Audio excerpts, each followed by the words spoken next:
Salen revistas, noticiarios, diarios y redes sociales, pero no logramos entender. Ciudadanos, llegó el momento de ¿quién me explica esto? Quien nos explica esto es Raúl Morales, fíjate, director del Centro de Ciencias Ambientales. Hoy día hay un experto que llama a que el intendente asuma su responsabilidad política. Qué interesante que alguien de la ciencia, de la Universidad de Chile, se meta en lo que es irresponsabilidad política. Le vamos a preguntar por qué. Señor Morales, buenas tardes. Buenas tardes. ¿Cómo está? ¿Margarita? Sí, Margarita Nicolás acá. Ah, qué bien.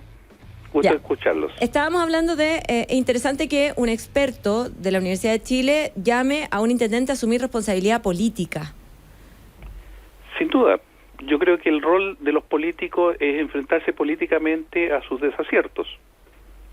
Por lo tanto, en la medida en que no cumple la función que corresponde, tienen que hacerse cargo de lo que significa entonces los actos de irresponsabilidad o negligencia.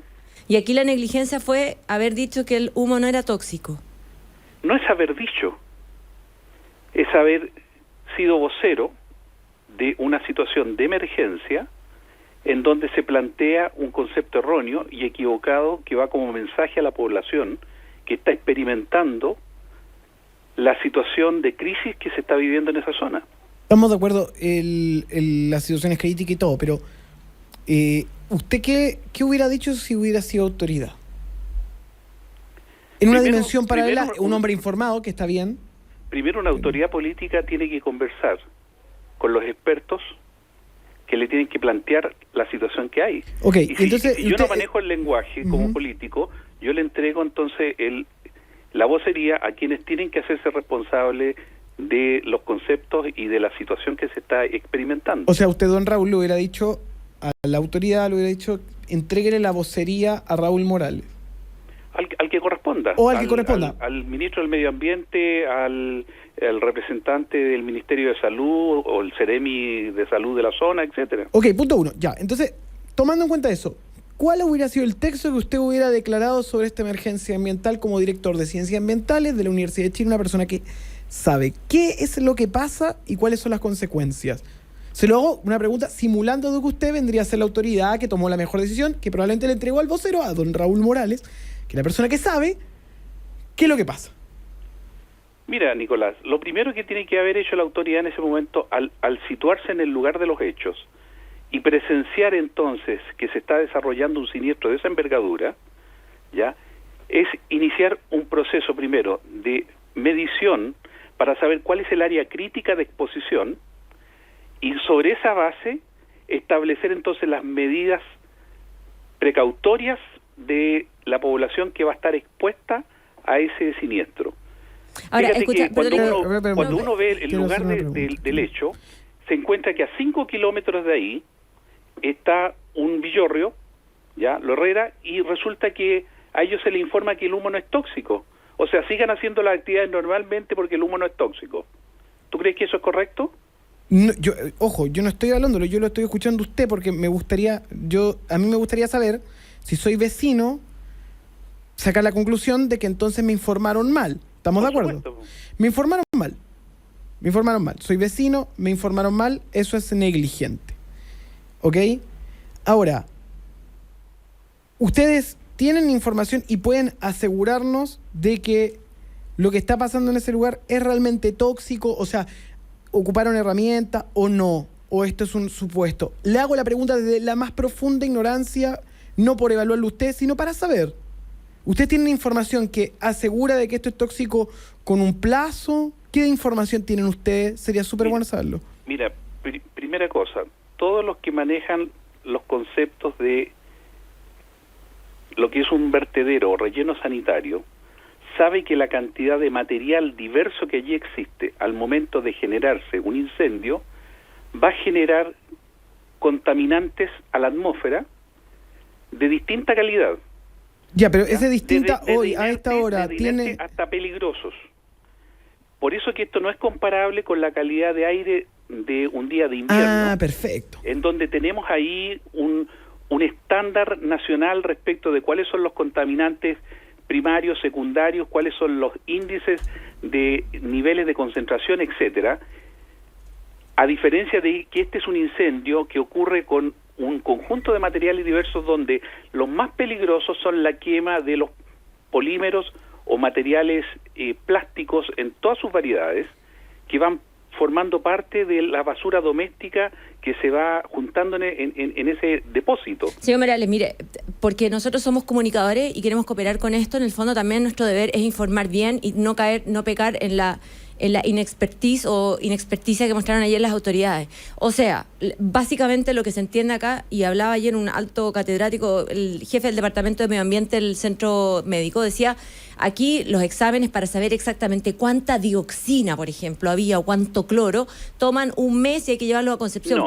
No, un segundo, pero decía una cosa súper plausible. Cuando uno sabe lo que se está quemando, ya entiende que la dimensión es un poquito mayor, digamos. Cuando se están quemando plásticos, PVC, hay incluso restos de material tóxico de hospitales, uno sabe que el tema es un poquito más grave que una preemergencia. Piensa en los pañales, piensa en los plásticos, en los manteles, en la ropa, en las zapatillas, etcétera. Todo eso es material polimérico plástico que se incorpora en la basura.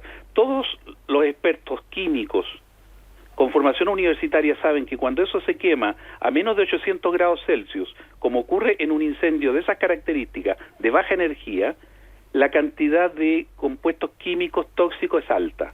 ¿Y qué pasa cuando dicen que es anaeróbico, por ejemplo?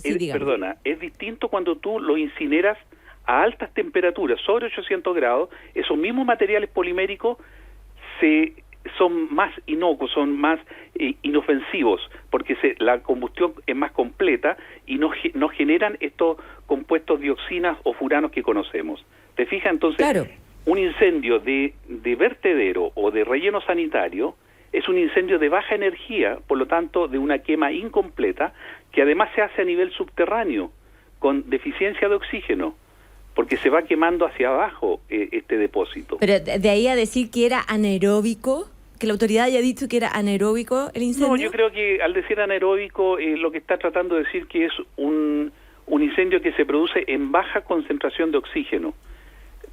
Por lo tanto, la interpretación que deben tener al decir anaeróbico es que es una combustión de baja energía e incompleta para los productos que se van a ir quemando y por lo tanto va a ir generando nuevos productos químicos al aire que van a ser sí tóxicos a la población. Ya, pues ahí viste que el tema es súper complicado. Así, yo lo que no entiendo es que el subsecretario Mena saca sus títulos, sus cartones todo el rato diciendo que él es experto en medio ambiente y como dice usted, a lo mejor tendría que haber salido él a decir, ¿saben qué? Si hay un riesgo, evacuemos a la gente que está en lugares aledaños. Pero él disculpó a Orrego.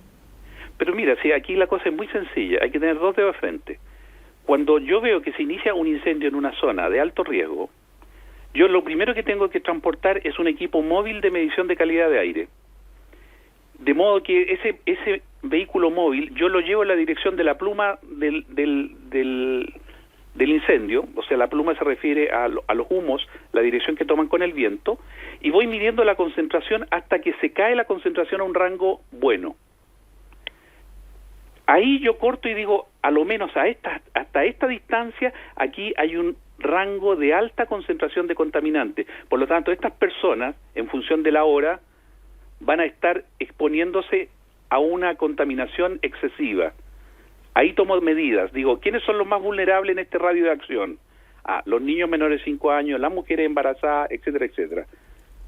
Oiga, y pongo medidas cautelares para poder entonces prevenir daños posteriores a la salud de las personas. Claro, perfecto. Cierre la ventana. Sí, claro. No sé si ya cierra la ventana, no sé si es una solución. Sí, cierra la ventana. Pero, bueno, justamente una de las medidas que se dice en esas condiciones, mire, dado que hay una concentración mayor de contaminante afuera, cierre las ventanas, cierre las puertas, evite salir a los espacios públicos, mantenga a los niños recluidos dentro de los espacios con entretención intradomiciliaria y por lo tanto evite estar fuera. Esa sería una medida cautelar, una medida que va a prevenir enfermedades por un exceso de respiración de partículas. Doctor Raúl Morales, director del Centro de Ciencias Ambientales de la Universidad de Chile, más allá de las enfermedades como usted acaba de describir, podemos decir de que no van a haber mutaciones genéticas ni cosas así, ¿no? Porque No, nadie está hablando de eso. no, le hago la pregunta desde la ignorancia, no, yo no le digo que estén hablando o no lo estén hablando, pero que también se han dibujado unos escenarios tan locos que sería bueno saber cuáles son las peores consecuencias en torno a su experiencia como experto y director del Centro de Ciencias Ambientales. En pocas palabras, ¿cuáles serían las consecuencias que podríamos enfrentar en los próximos meses o semanas? Mira, sin duda que las personas más vulnerables pueden verse expuestas a algún tipo de enfermedad que se les genere a raíz de este siniestro. Por lo tanto, cuando tú defines un radio de acción de alto riesgo, tú inicias un catastro de esas personas y por lo tanto le haces un seguimiento en el tiempo. Eso es responsabilidad ciudadana, eso es responsabilidad de país. Si yo veo que en este Villorrio hay un grupo de 100, 200 personas susceptibles de enfermedades, embarazadas, niños menores, adultos mayores, enfermos de enfermedades respiratorias, entonces yo les hago un seguimiento en los catastros y les digo ya, ustedes cada 30 días van a ir al consultorio porque les vamos a ir haciendo un seguimiento para ver si efectivamente no les pasó nada. Porque si les pasó algo, bueno, ¿quién se hace responsable de eso? Si por alguna razón los enfermos crónicos se les acelera su proceso de deterioro, ¿quién se hace cargo de eso? Súper buen punto. Muchas gracias, doctor Raúl Morales, director del Centro de Ciencias Ambientales de la Universidad de Chile, por contestar todas nuestras dudas. Muchas gracias, que esté muy bien. Nicolás. Hasta Vale, luego. Margarita, nos vemos. Chao. Chao. Vamos y volvemos con más hashtag en la 92.9 y más noticias.